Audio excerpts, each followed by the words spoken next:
Not too long after Proposition 6 failed and Harvey Milk was assassinated, the gay cancer surfaced. At least that's what they called it. Gay men and Haitians started getting a disease that completely deteriorated the body until it eventually killed them. This is what we now call AIDS. Ronald Reagan was president, and even through threats of public suicides, he did nothing to help the disease until more people died of it than died in the Vietnam War. Well, I didn't know that. I knew that Reagan was in office during that time, and I knew that he was really busy building up the economy and paying off the national debt, and the things that were on his agenda weren't necessarily on the agenda of others, and certainly. When AIDS became an epidemic, it wasn't just the United States, it was worldwide, and I don't know that Reagan thought that it was the United States' responsibility to find necessarily the cure or where it was coming from, that it was more of a, worldwide medical organization's problem versus the United States government. That's scary. Yeah. That's really scary. It's depressing that anyone should have ignored such a plea. It disgusts you down to your very core. Do you have any opinions on why they would have ignored it for so long? Probably because they didn't want to bring it to public attention and scare the entire, nation. Because the moment you bring something into attention, everyone's going to freak out. Like the avian flu, the pig flu. Everyone just freaked out about it, even though it's causing less deaths than the normal flu. Yeah. So they were probably trying to keep it down low so that way they weren't scaring a bunch of people. But in the end, it doesn't work that way, because I was reading a story once about this Russian guy. In Russia, you didn't tell your children not to go talk to strangers because they would steal you or hurt you or something. That only happened in big countries where it was filled with, criminals. Russia was a good country. So this guy got away with killing and murdering and raping and whatnot little kids because parents didn't know that they were supposed to tell their kids not to go talk to strangers. Damn.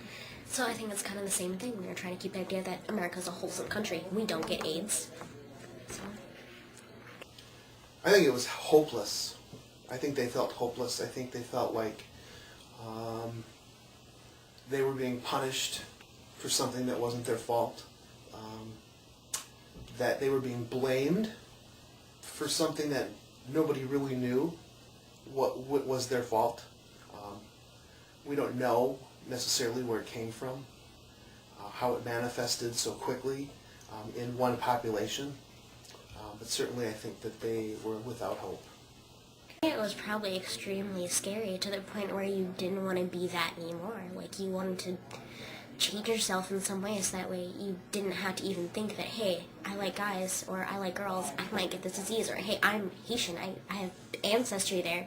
What if it's genetic? What if it's, something that's going on with me? How am I getting this? So probably a lot of different things running through their heads that made them scared, depressed.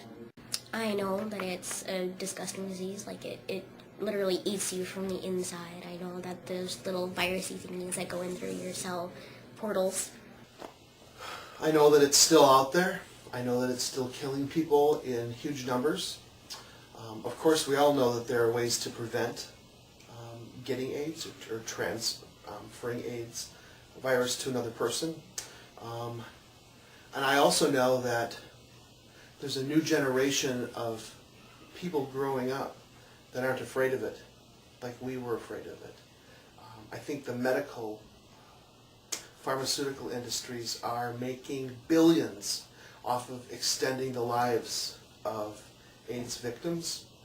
And I think because there are cocktails, if you will, pharmaceutical cocktails of handfuls of pills that you can take to maybe ward off the symptoms of the AIDS virus and extend your life. I think because of that, young people aren't as afraid of it as we were.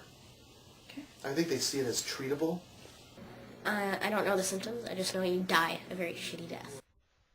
Some of the symptoms of HIV and AIDS include rapid weight loss, white blotches or sores in the mouth, liver and spleen enlargement, vomiting, skin rashes that can include large, dark spotting all across the body, etc.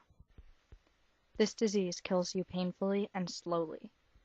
If all of this can be prevented by simply wearing a condom, why do so many people fail to take precautions? Because they're idiots. It's a really good question. I don't have an answer. If you can't afford them, you can go get them for free. Some people say it's not as intimate. It can't be as spontaneous. So what do you want, spontaneity or a disease? I don't know. I don't get it. I think the ad campaigns out there are good. I don't think that there's enough going on right now. When I open a magazine, I should see that this is still a problem, and I don't. Yeah. When I watch TV, when I see commercials, I should see continually that this is still a problem, and we need to be worrying about it. I think the United States in general has become very complacent with AIDS, believing that everybody has the knowledge they need, and it's whatever's going to happen is going to happen. Our target population, however, should be our youth. And there's that whole what belongs in school education, what doesn't. Teaching something other than abstinence in schools. Yeah? Teaching abstinence is like saying, hey, don't push this big red button. You know, someone's going to go up, hey, you said don't push it, I'm going to push it. Yeah. So teaching abstinence is like saying exactly that. So little kids are going to be like, hey, well, not little kids, but teenagers are going to be like, hey, we should go have sex. And because we don't know any better, we're not going to have safe sex. So we're just going to go have sex. If schools are to educate the next generation, then they should be educating on all the topics that are important. And HIV, AIDS, and safe sex should certainly be one of those. So, we know what happened when AIDS first surfaced.